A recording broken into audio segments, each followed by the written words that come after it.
My interactions with Pastor Ian Boyne was at first a bit contentious.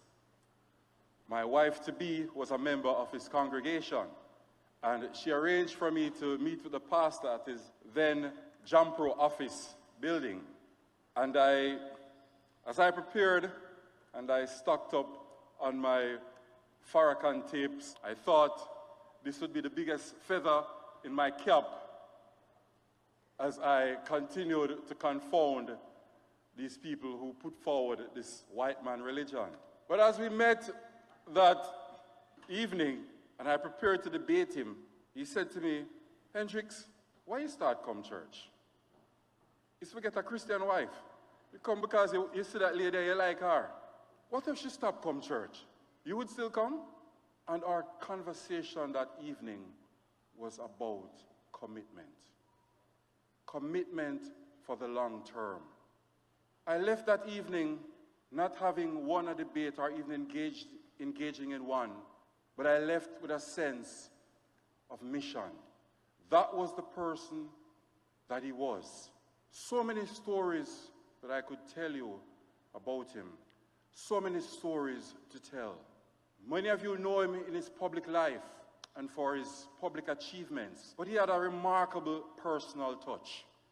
Not only could he quote the latest scholars, hot off the press as he would say, and pre-ordered on Amazon and on his Kindle, but he could also connect with ordinary folks.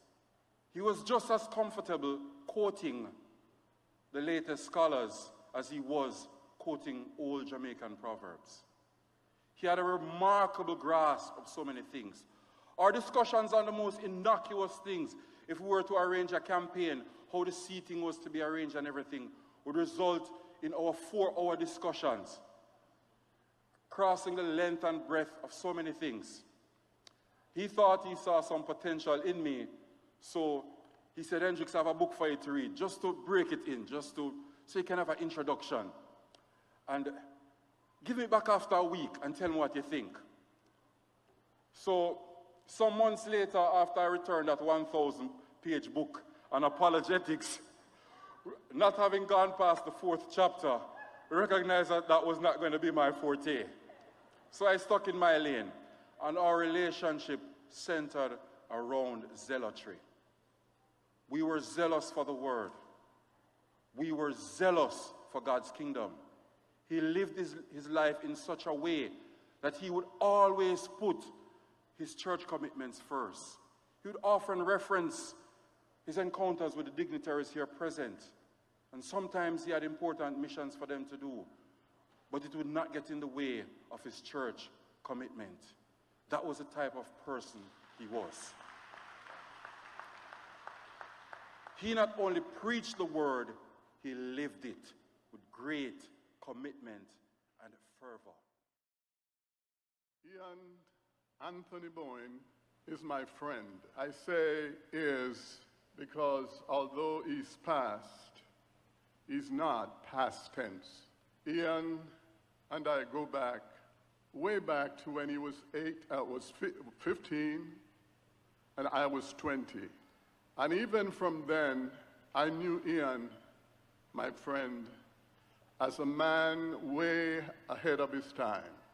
I go back to a time when, as many of you know him as an Armstrongite, I knew him as an Adventist because I baptized him in the Adventist church. I had never said that myself.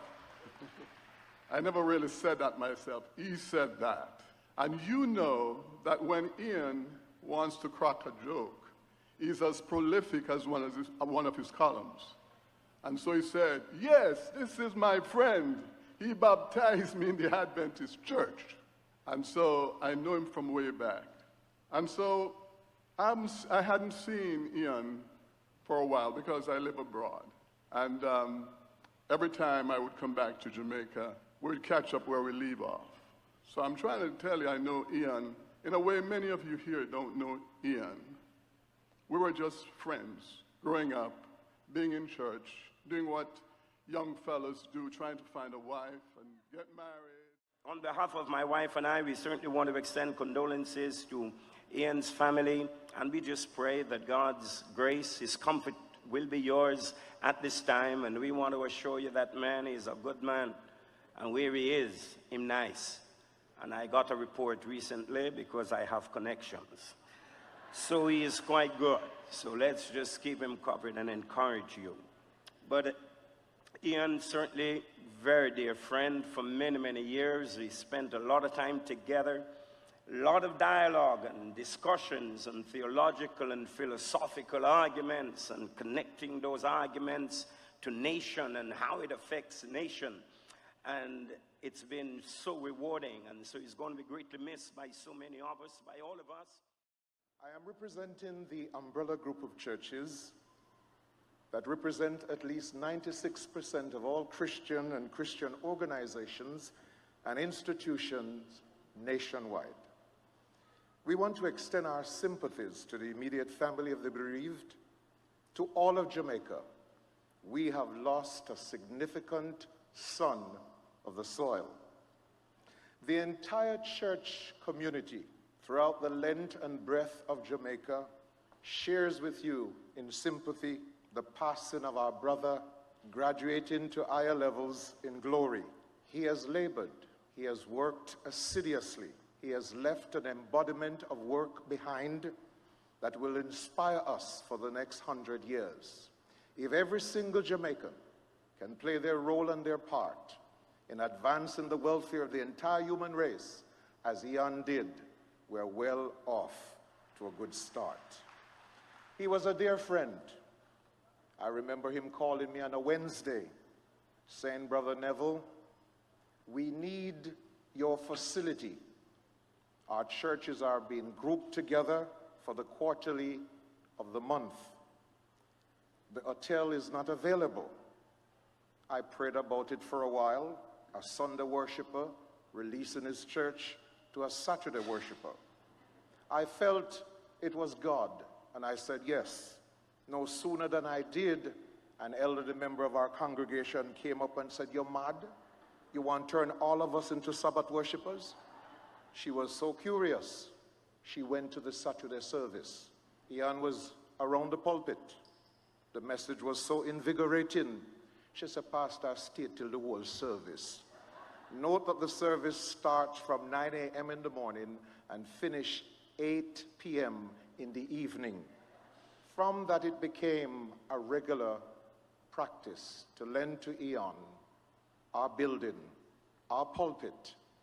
We became friends. We joined as one, that it didn't matter whether you worship God on a seventh-day Sabbath or on a Sunday, first day of the week. What matters most was that we were out there seeking the souls of men, to turn around our community and to turn around our nation, one life at a time, one bite at a time. That's how we eat an elephant. The Friday before his death, Ian called me and gladdened my heart at learning that he was at home. We talked a bit about mortality, the discovery of how deeply his illness had affected folk here and abroad. We both humorously agreed that once you have been hospitalized, once you have had surgery, you have to forget all ideas about privacy and personal pride. Because people have to do for you that which you can't do for yourself. So you better cool out and just forget the foolish pride. I told him I had just come back from cooling out in Ocho Rios at a very cheap hotel for the better part of a week. Emphasis on cheap. Knowing that I was always a country person and not earning much, my dear friend asked me, so Clinton, how you afford that? I said, well, Ian, you know, so I live frugally all of my life. Plus, I know one hotel where you could only give like half a candle or one buckle torch. We laughed about that. As most of you would know or suspect, it doesn't take anybody long to pick this up. Ian and I are closet clowns, or suckers for a good laugh. I cracked him up once by saying that almost all clergy persons I know are either comics at heart, you scratch them, you don't want to go deep, you find a clown at heart. Except for those few clergy persons who think they could be the fourth member of the Trinity. Then came that dreadful Monday morning when an Anglican friend called me to ask if I'd heard the news. I'd been on public transportation. I don't drive, my eyes now look so good, so I take public transportation, can't drive anymore. I could drive, he couldn't. And I teased him about that. I said, Clinton, just leave that alone. It's just one of my quirks. And I moved on rapidly. Heading to a dental appointment, I told him I hadn't heard any news. Then he dropped the bombshell on me. Friends, for the rest of the day, I had a hard time. No matter how much I tried to philosophize and spiritualize, my death was looming large before me. Because I'm older than he is by 7 years. So he could have gone any time. Ian would enjoy this response, and maybe he's hearing me and I don't know that the dead people can hear. I overheard a lady talking about his death, and she said, well, I don't believe say Ian do this to me, you know. How he could have dead before become bad profile. So while I concur with all of the well-deserved encomiums heaped upon my friend, wide-reading public intellectual, hard-working journalistic gadfly, etc., etc., our friendship since the early 80s prompts me to just share a few simple markers of my friend. Ian was a caring and jovial friend. He knows that I am a kind of half-idiot. I call myself a half-crazy person. Our periodic phone calls would find him probing about my health, especially after my stroke in 2004, finding out how I am managing financially and what I was reading at the moment. Though we are poles apart in terms of religious ideas, that never affected our deep respect for each other as fellow seekers after truth and as people committed to serving and honoring our Lord Jesus Christ with all of our being, especially with our mind. We love God with our mind, and we never apologize to anybody about that. He honored me twice by inviting me to present on the Sabbath, of all things, at his Bible study. Me, a person who does not believe anybody is required to observe the seventh-day Sabbath. But that's friendship for you. Ian provided live food for thought for most of us through his masterful interviews on Profile as we journeyed through the life experiences of a wide cross-section of our people. I was at the post office yesterday to collect some books sent by my wife. And the postmistress summarized Profile this way. It says, Reverend Chisholm, Profile for me is giving hope regardless. She's right on the money with that. In 1996, Ian departed from the tradition of Profile, and I hope he didn't degenerate Profile, by inviting me for 2 consecutive Sunday evenings during Black History Month to discuss Rastafari with Muta Baruka, Miguel Lorne, and Bonnie Wheeler. While we were chit-chatting in the waiting room before the recording, my eyes caught his shoes, and I paid him a compliment about the attractive look of his shoes. My friend smilingly said that I should not ask him the price of the shoes because he can't afford it. He was right. So I did what Oliver Samuels instructed you to do in a performance. He said, just smile and nod and move on. Ian did not know then that my shame tree dead long time. So anytime he called me and tell me how much book him just order, and the latest one, anyone who me want to read, me say, Ian, me are your brethren, you know. Just buy me one as an early birthday gift or a Christmas gift, or just lend me one. I've done that on a few occasions. I still have a book that he bought for me as a gift.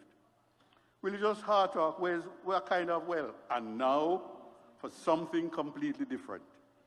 And made us aware of groups and beliefs across the spectrums of the normal and the credible. And had some of us talking passionately to Ian and his guests, even though we know they can't hear. Some of you no doubt swore me, nah, watch this again. But the very following week, you watched it again. As a pastor, Ian was bolder than I ever would be. When he told me that he would preach for like upwards of an hour going to tours, I said, boy, you're brave. Then you realize that listening to a preacher for longer than half an hour, which was my maximum, and that includes question and answer,